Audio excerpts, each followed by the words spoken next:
Well, according to the latest survey, there are about 3,400 homeless people in Jacksonville, Florida.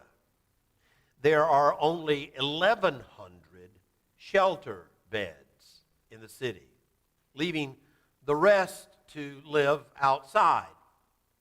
Now, our noble political leaders in Tallahassee have decided to work on legislation to address this issue. Their solution is not to create more shelters or affordable housing. Their solution is to ban homeless people from sleeping outdoors. Now, tell me, where are they supposed to sleep when they are homeless by definition? Of course, homeless people, they're not big political donors. So they are, to politicians, God's disposable children. Through our partnership in this church with Family Promise, we as a congregation have sought to make blessing a verb. Now, there is clearly a great deal more work to do. And let me say that homelessness is one of the issues that I am very passionate about. And so I hope we will do more work. However, I have observed that in progressive churches like ours, we find it easier to get motivated and organized and to do something to help the physically homeless than we are to be motivated and organized and actually do something to help the spiritually homeless. And there are many more of those in our city than the physically homeless. I don't want us to ever be an either-or thing, but I do want us to hear ourselves called to work for that large and growing number of spiritually homeless. 44% of the population has nothing to do with church. Of those who do, 31% identify with conservative and evangelical churches. Only 6% of the entire country are members of mainline denominational churches like ours. Churches that tend to welcome all. In the South, you and I, we in this church, are part of a very small minority of churches that ordain women, welcome LGBTQ people, care about the environment, believe in equality, and work for economic justice for all. We are a minority of churches that do that. Yet, survey after survey demonstrates that young people today agree with us. They agree with those values. In fact, a shocking recent survey showed that people in their 20s are 2 times more likely to identify as lesbian or gay, 2 times as likely to identify as lesbian and gay as they are to identify as Republican or Christian. Gen Z is more religious than their older millennial cousins. But they too have very little regard for church, a church that they perceive to be conservative, homophobic, and sexist. Now, fortunately, we are not those things here. But how would they know? How would they know that we are different? How would they know that a progressive, welcoming congregation exists right here on this corner in Jacksonville, Florida? They don't know.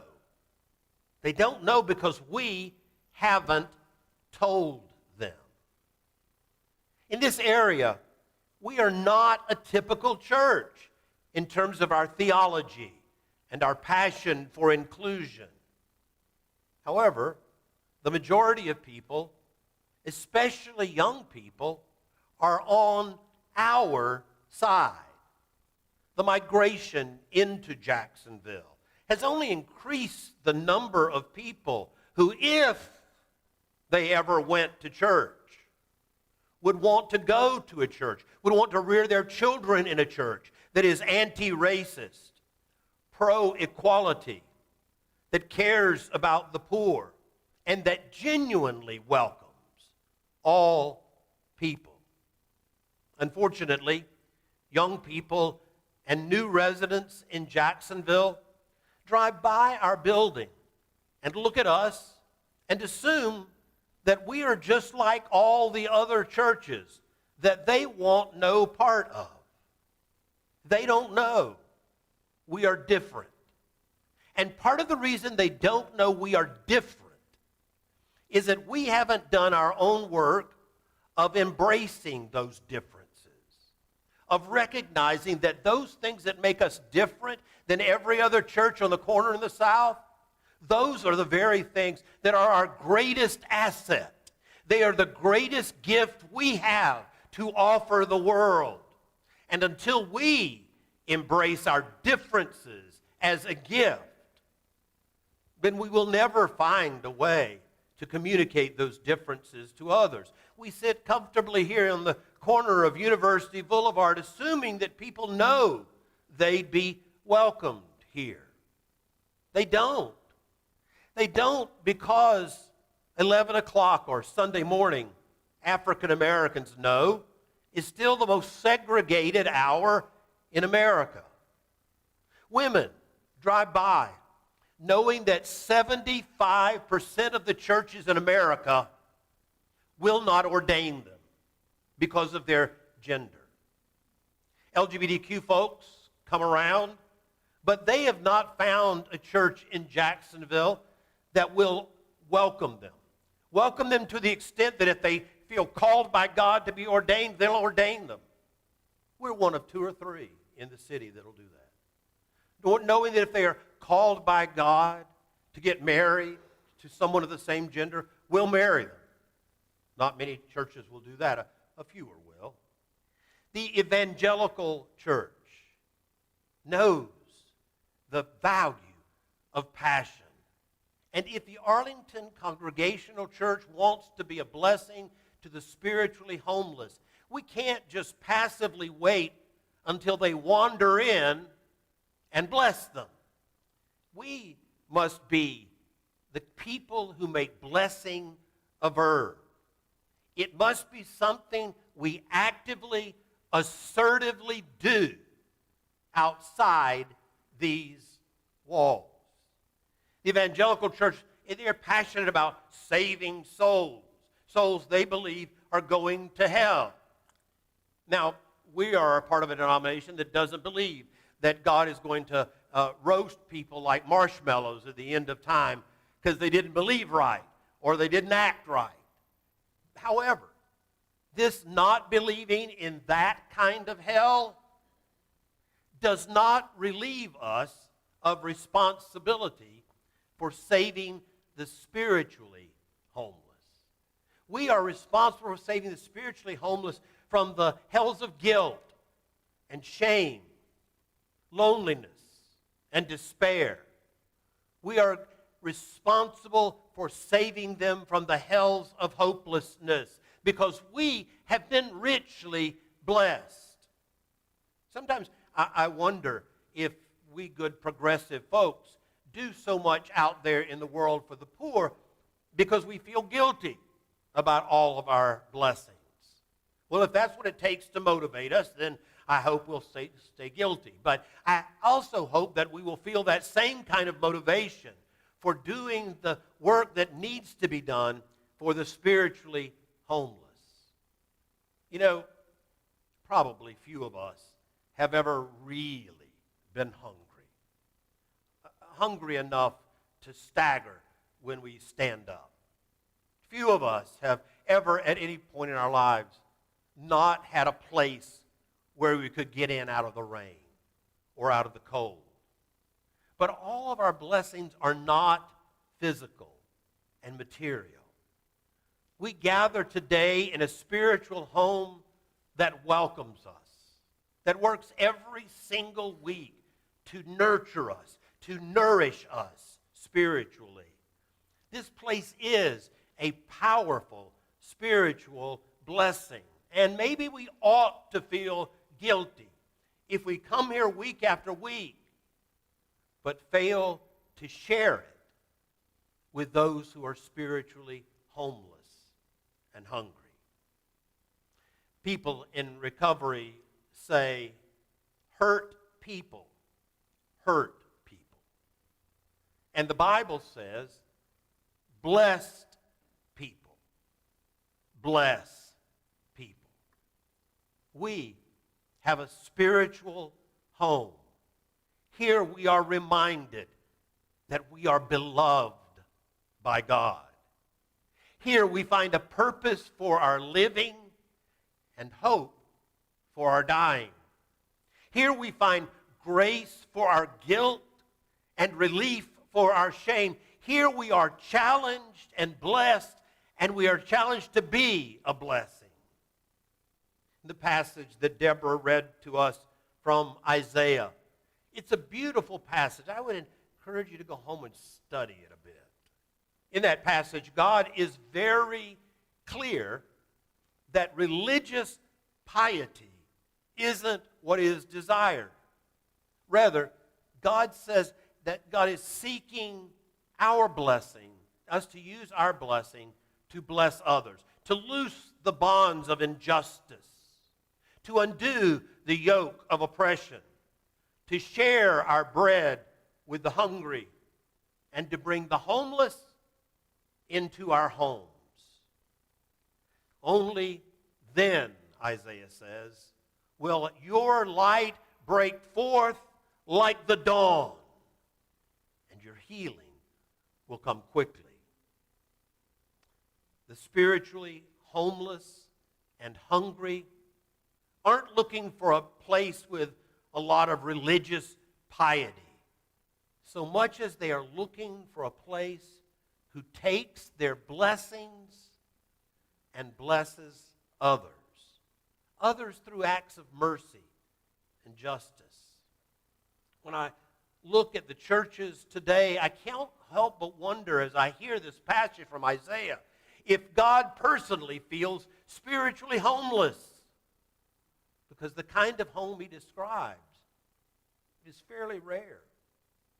James chapter 2 says, what good is it, brothers and sisters, if you have faith but do not have works?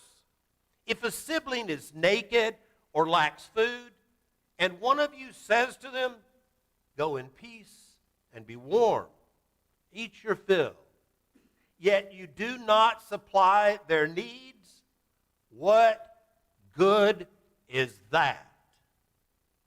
And I would say to us today, what good is it to be a church that says all is welcome? All of you are welcome.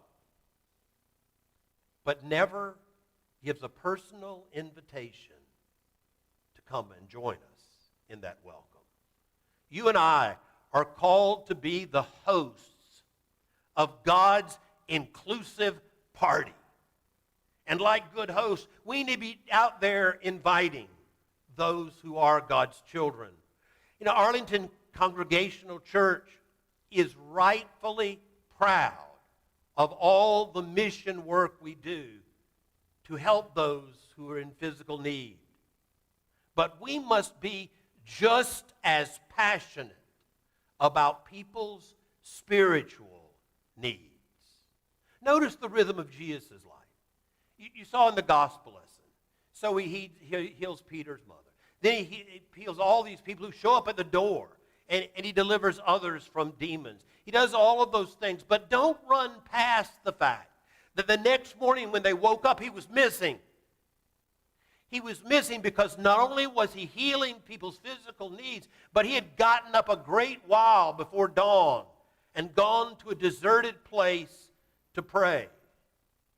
Jesus knew that we can't give out of an empty bucket. So each week we gather here and online to be spiritually blessed. And then at the end of the service, we scatter to be a blessing to others. That was the rhythm of Jesus' life. Blessing and spending time refilling and being blessed. Scattering to bless, gathering to be blessed. We must, like love, both receive it and give it. You know, the Jordan River is actually fairly short. Most of it runs between two seas. It flows into the Sea of Galilee from the north, and the Jordan runs out of the Sea of Galilee from the south and goes about 65 miles to the Dead Sea.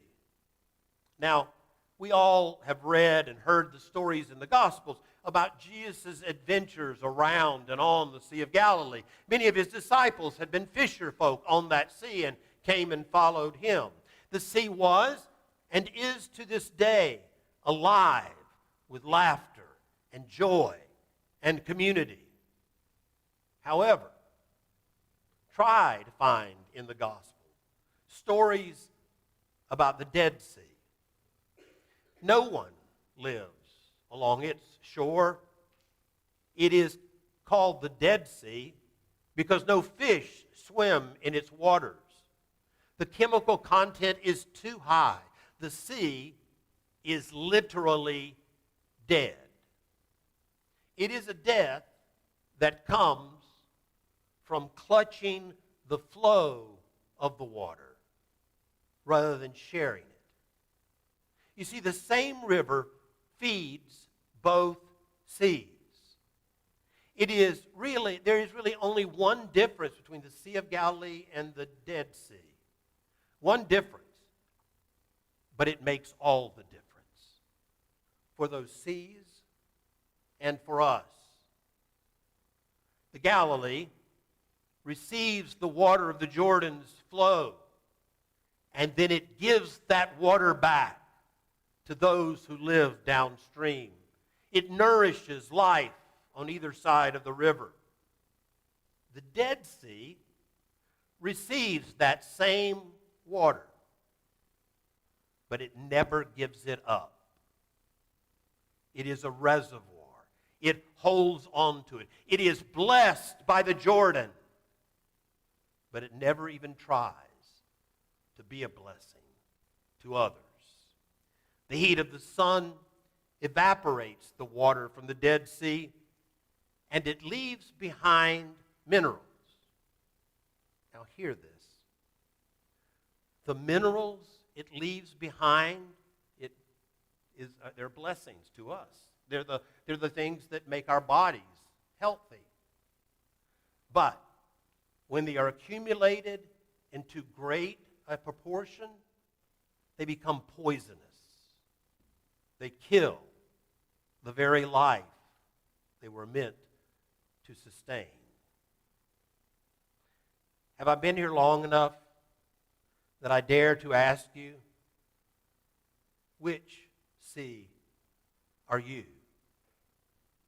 Blessing and being blessed, or holding on to your blessings until they become toxic?